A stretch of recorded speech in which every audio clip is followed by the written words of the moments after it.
Good afternoon, I am Precious Mzea Sakaleji. Welcome to Camnet TV Media News. The headlines. Council's content with infiltration of cadres in public facilities, charges Patriotic Front. TIZ downplays the Financial Intelligence Center report. Join me with the media news in detail after this commercial.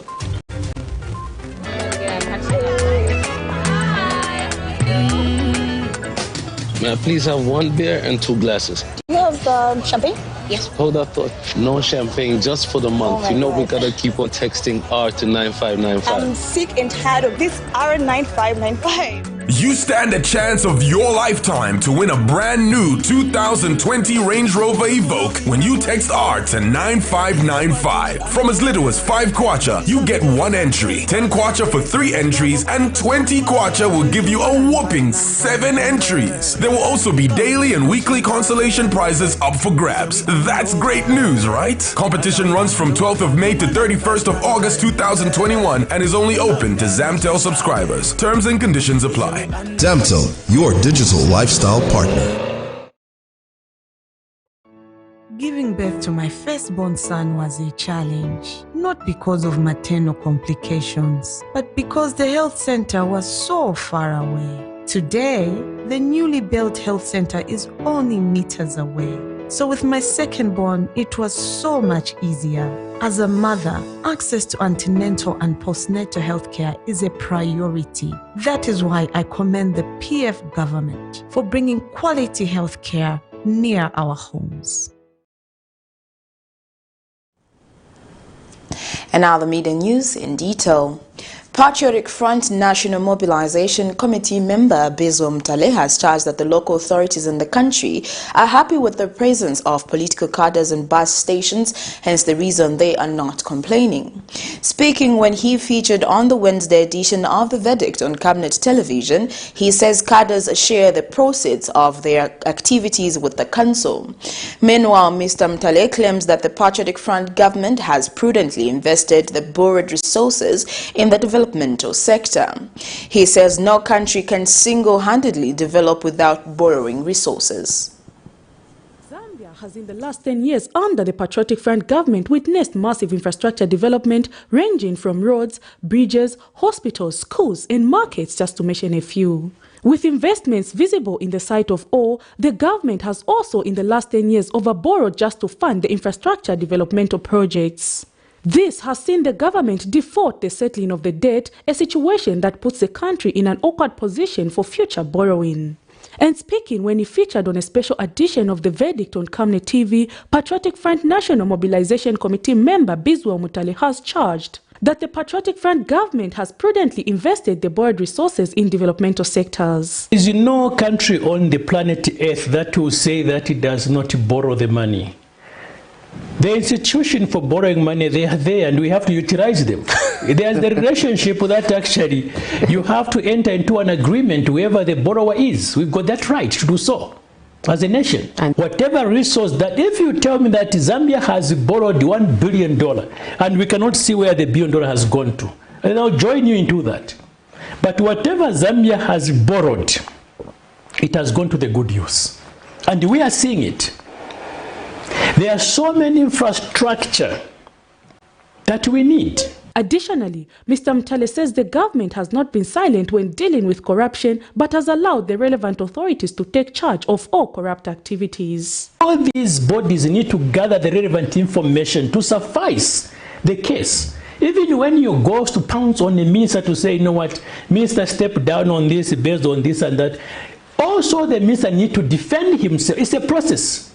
But when the reality of the matter has come to surface and the proof is there into these bodies, the intelligence, ACCA and Office of the President, there is a room to do that internally. And the President can only act when he's got sufficient information. But when asked why political cadres have taken over bus terminals across the country, Mr. Mtale says the local authorities have no issue with cadres being in bus terminals. As Zambians, number two, the municipalities, they are correcting their resource.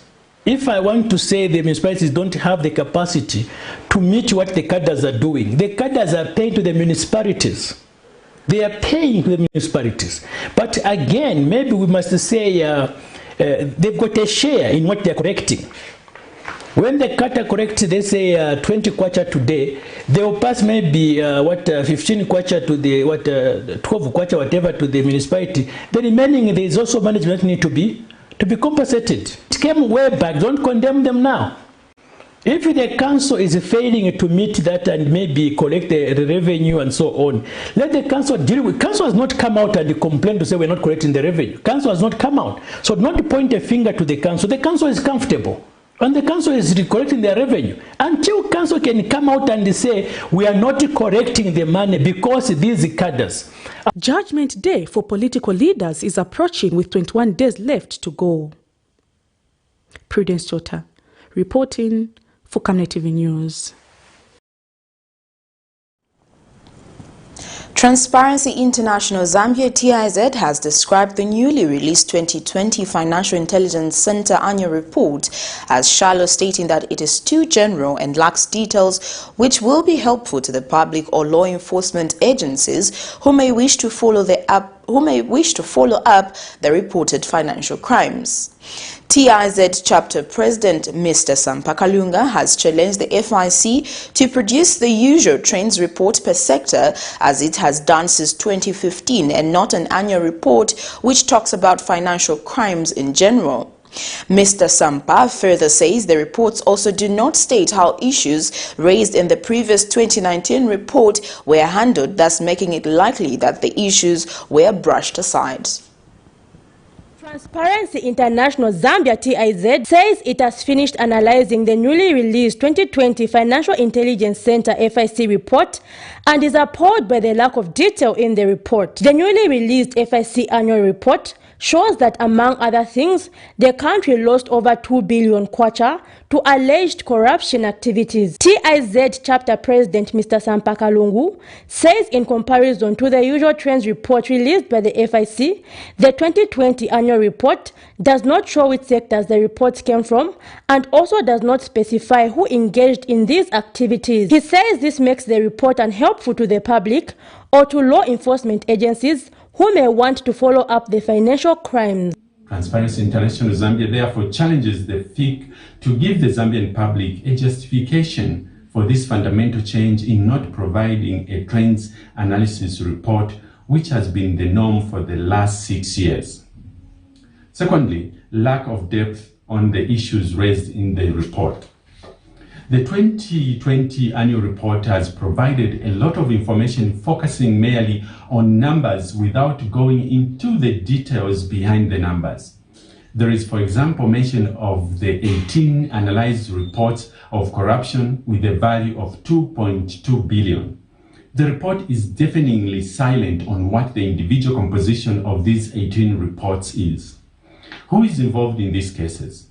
What is the nature of these reports? Mr. Sampa has also expressed concern that there is no mention of how issues reported in the 2019 Trends Report were followed up. Meanwhile, Republican and Progressive Party RPP President Mr. Leslie Chukuse has aired similar concerns. We would like to see an FIC report in future, or even now, that will be specific on which areas of government. Is it the Ministry of Finance? Is it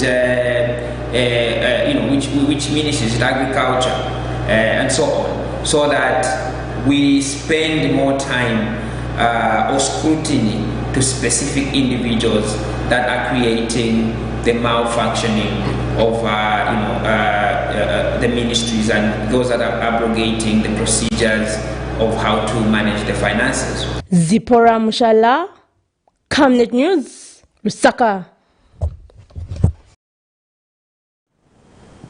In other news, a policy think tank has challenged government to inform the nation of the total amount it has not remitted to financial institutions from deductions it has been effecting through payrolls. The Center for Policy Trade and Development CTPD head of research Boyd Mleya says he is aware that the government has been deducting money without remitting it to financial institutions. Mr. Mleya has further demanded that government releases statistics on the number of civil servants that are indebted and clearly state the measures of vulnerability that was applied to determine the extent of this problem against other pressing needs in the economy. He says that debt swap approach is selective as several Zambian individuals employed in the private sector or indeed on self-employment have debt obligations to financial institutions and deserve to be helped as well. It is our considered decision as CTPD to issue a statement on the supposedly debt swap. I think there is need to address the issue of the definition of what a debt swap entails. Clearly, what is happening is not a debt swap, but it is a debt restructuring, which we as CTPD believe it is just a duty of convenience that the government is trying to give into the civil servants. We believe that the restructuring process has implications, and one of the major implications is the fact that it has the ability to actually make civil servants believe that their loans will be cleared, but then that's not the actual situation. That has an implication of changing their pattern of spending, which could actually be detrimental to already the distressed situation. Zambia's Immigration Office has reported that 19 Zambians have been removed from Namibia by the country's authorities due to various offences. Immigration Public Relations Officer Martin Shinka says the group of males aged between 20 and 45 have already been received in the country.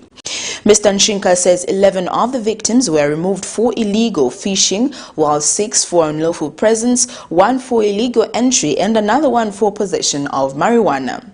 In a similar incident, 2 Zambians were also received by officers at Sankania Border Control after they were removed from the Democratic Republic of Congo for staying in that country illegally.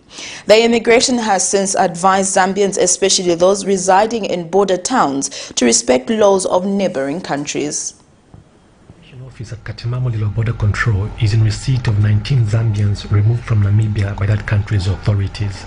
The group of males aged between 20 and 45 were received on 17 July 2021 after being removed for abrogating various Namibian laws. 11 were removed for illegal fishing, 6 for unlawful presence, 1 for illegal entry, and 1 for Any Zambian wishing to travel to any country must ensure that they have the prerequisite documents to enter and remain in that country to avoid the embarrassment of being arrested, prosecuted, or even deported. Well, that news item brings us to the end of Camnet TV Media News, but before we go, here are the headlines once again. Council's content with infiltration of CADRES in public facilities, charges Patriotic Front. TIZ downplays the Financial Intelligence Center report. Thank you for joining me. I am Precious Mzeya Sakaleji. Remember to always mask up, avoid crowded places, wash your hands for at least 20 seconds or use alcohol-based hand sanitizer. Stay safe. Good afternoon.